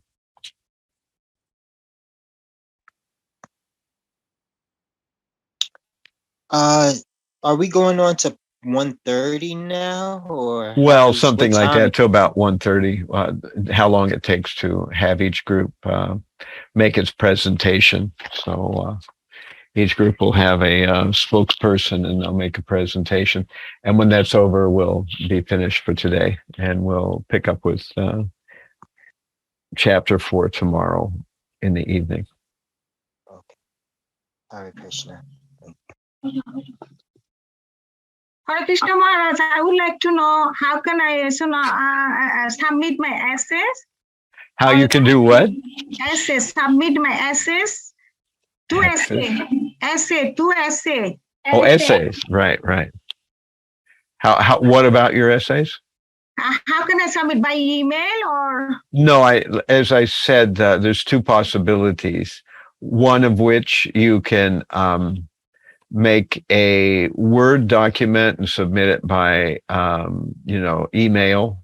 Or I don't think Word submits very well over WhatsApp. So you better, if you're going to do a Word document, you better submit it over email.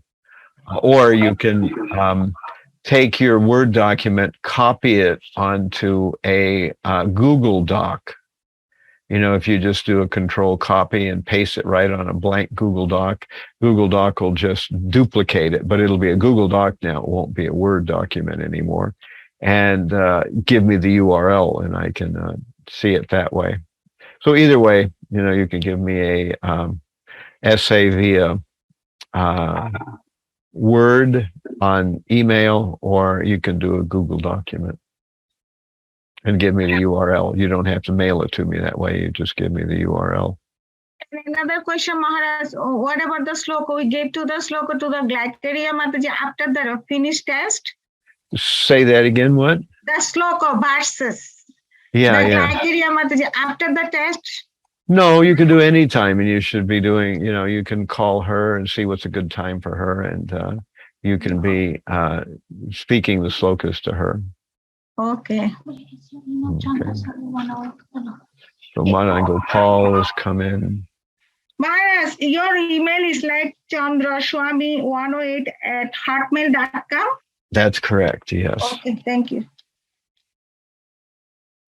CHANDRASWAMI 108. Thank you, Maharaj.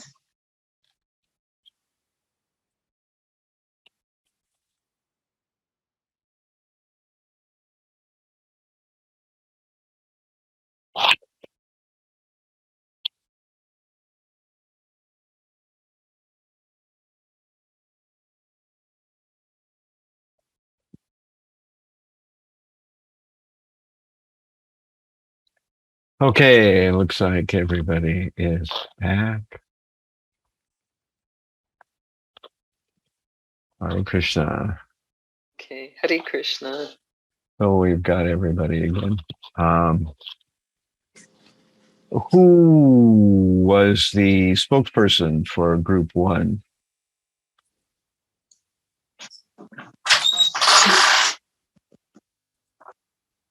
Group 1. Yeah, that's you, Pushpanjali, and Jairati. And Jairati. Okay. So one of you. Okay, well, Jairati and she went over it. We both, I listened and recorded what we have an understanding of. And okay, Jairati, you good? You want me to present? Say that again. Say that again. I'm sorry. I said you would like me to present then now? Well, okay. All right. You know what? One of us, maybe we could split it a little, like split it with 3. I could start off with 3. I can start. That's fine. Okay. No worries. Okay. So in chapter 3, we deal with karma yoga, and that describes how lust causes material bondage and how one has to curb that lust by spiritual intelligence. And then we go into chapter 4, and it speaks about Krishna presents transcendental knowledge by which one can be protected by the bondage of lust. Okay. And then it also presents in the previous chapter about nishkama karma, which is said to be the means to jnana, which is transcendental knowledge. So then Krishna presents transcendental knowledge and the glories of jnana. And then he speaks about how that is being passed down. The knowledge is being passed down from Lord Krishna. Okay. And Jairati, in terms of also, you mentioned or you found nishkarma karma, meaning dutiful, detached work. Dutiful, detached work is nishkarma. Nishkama. Nishkarma. No, not nishkarma. Nishkama. There's no R. Nishkama karma. Yes. It's a tongue twister. Nishkama karma. One is nishkama karma. Yeah. Yes. Which is dutiful, detached work, and is said to be the means to attain, as you stated, to attain jnana, meaning transcendental knowledge. That's in chapter 3. That's correct?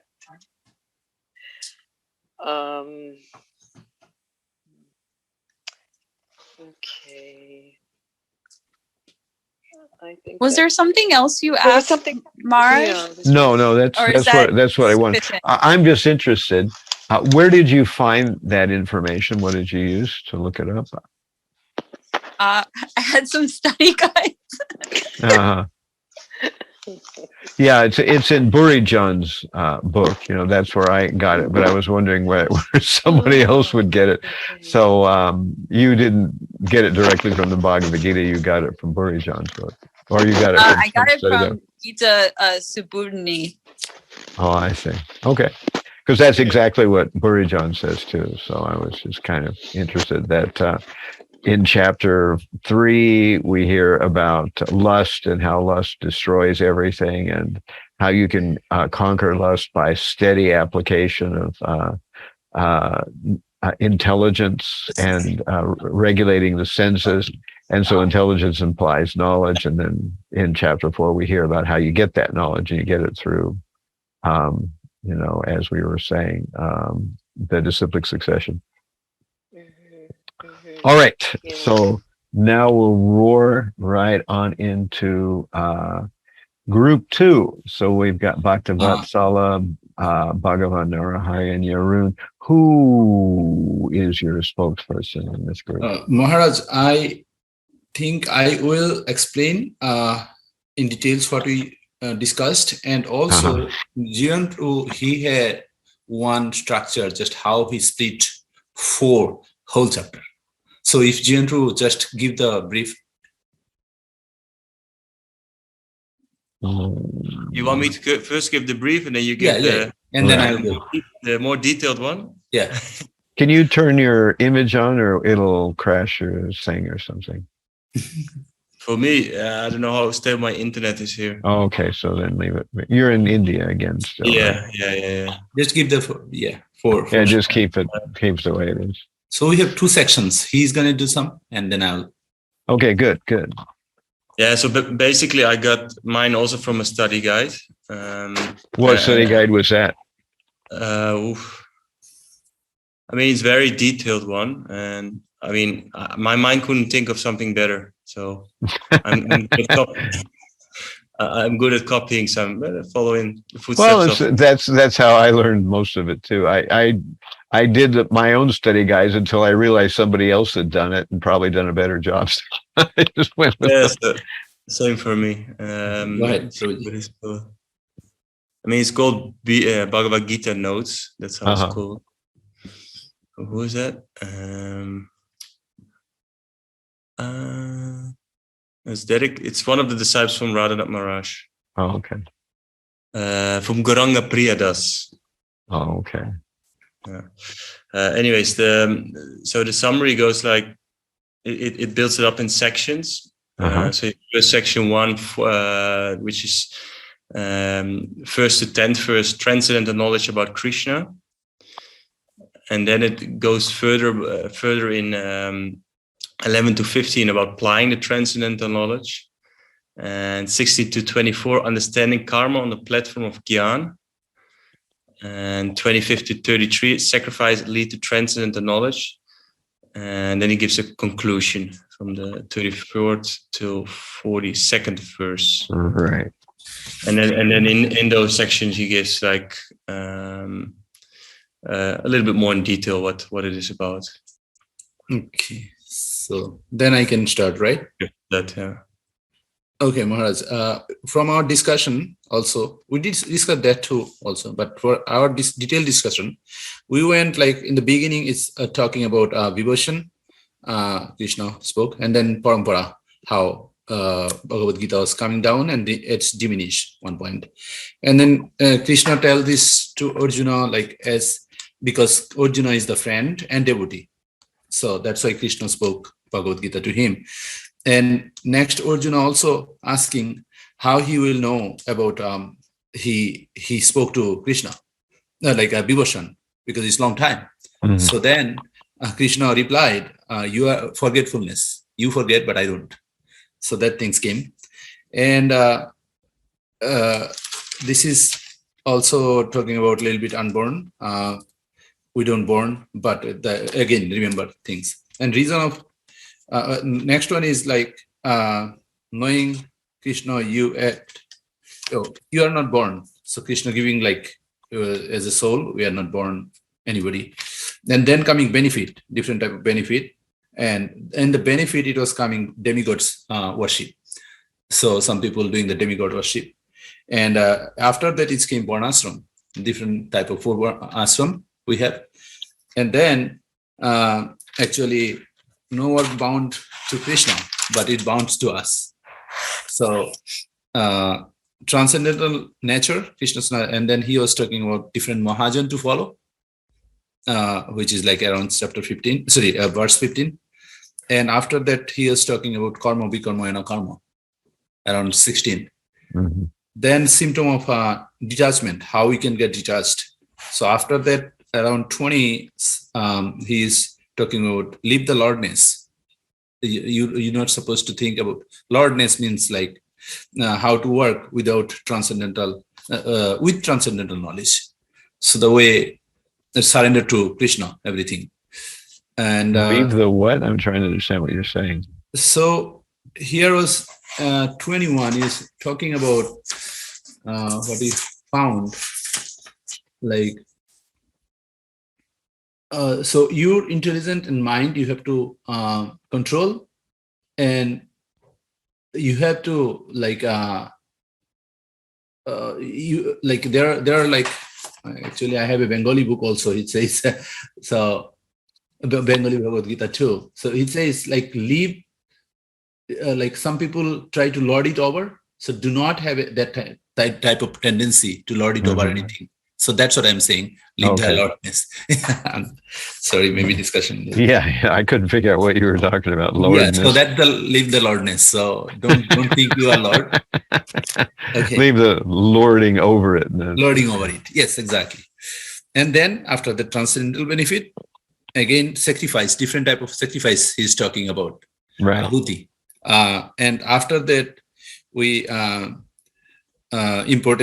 very importance to sacrifice what we are sacrificed. Finally, you can after doing you can be liberated. So he's talking about the liberation after doing sacrifices. And then he gave the two type of what's called. One is matter sacrifice and knowledge sacrifice. So basically, transcendental knowledge, it goes transcendental knowledge because of sacrificing. Even you do the matter sacrifice or your knowledge sacrifice. And after that, approach to Guru for different method, how we can go to Guru. And later, overcome and get the benefit. So how we can overcome our it's around 36 we're talking about and get the benefit. So there are a little bit, I did very quick note. So 36 was talking about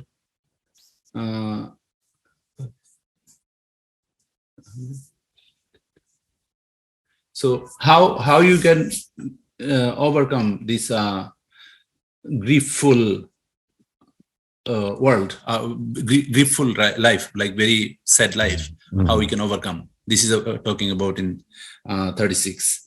And then after the glories of knowledge, so 36, 37, 38, all about talking glories. And finally, Bhakti knowledge is the best knowledge. That is 39 is talking about glory. And the final result of doubt, what happened with the doubtful people in verse 40 was talking about. And finally on 42 he's saying, okay, now stand up and fight. Okay, good. It's interesting that it was for three of us. Yeah. Well, I saw that whatever Jeroen came from, that devotee of that did the study guide, he borrowed it from Burijan, because it's the same exact thing. That's the one that I studied too. So it's it's the same thing that's right here, on the overview of chapter 8. This is how Burijan breaks that down, which is exactly the same thing as what you all were saying. But let's power on to our third group, which are going to tell us about the reasons why Krishna descends. So that's our Gokuleshwari and Managopal and Arjuna. Who's the spokesperson there? I guess I will. Oh, good. I'll do it, Maharaj. So the question in the group was: Do you have an image, or will your whole thing go? Sure, I can give an image. I hope it's my good side, but yes. Let me turn away the light. Okay, yes. So we have the reason why Krishna descended, right? And one reason is in text 7, 4:7. It says, wherever there's a decline in religious practice, O descendant of Bharata, and a predominant rise of ill religion, at that time I descend myself. And he goes on to say, he therefore appears by his own will whenever there's a predominance of irreligiosity and a disappearance of true religion. And also in the purport of that, it is not a fact that the Lord appears only on Indian soul. He can manifest himself anywhere and everywhere, and whenever he desires to appear. In each and every incarnation, he speaks as much about religion as can be understood by the particular people under their particular circumstances. And then we had another one in that same verse down. It says, the whole purpose of the mission of incarnations is to arouse Krishna consciousness everywhere. Such consciousness is manifest and non-manifest only under different circumstances. And then we found 1 and 8 too. It was this avatar of the Lord does not kill the miscreants, but delivers them by his causeless mercy, which had to do with Lord Caitanya appearing.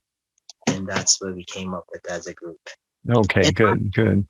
He was very instrumental. Who was very instrumental? Mataji was very instrumental. Oh, Gokuleshwari. Where is she? She's there. Yeah. Gokuleshwari. All right. So that brings us up to just about 1:30. Thank you all very much. I'll try to get these tests graded as soon as I can get to it. And then we're going to continue with chapter 4 and maybe start chapter 5 tomorrow. Probably we won't. We'll stay with chapter 4. But we'll see everybody at 6:30 tomorrow. If you haven't read chapter 4, read chapter 4. And there's nothing stopping anybody from reaching out and starting your verse memorization with Glikaria or with Dharmaraj. So you can try going to one of those verses and just repeating it over and over again. If you don't know how to say it exactly, you can reach out to either Glikaria or Dharmaraj or so on and so forth. Or you can put a question mark in the WhatsApp chat line. So, also, excuse me, Maharaj. Yeah. Please forgive me.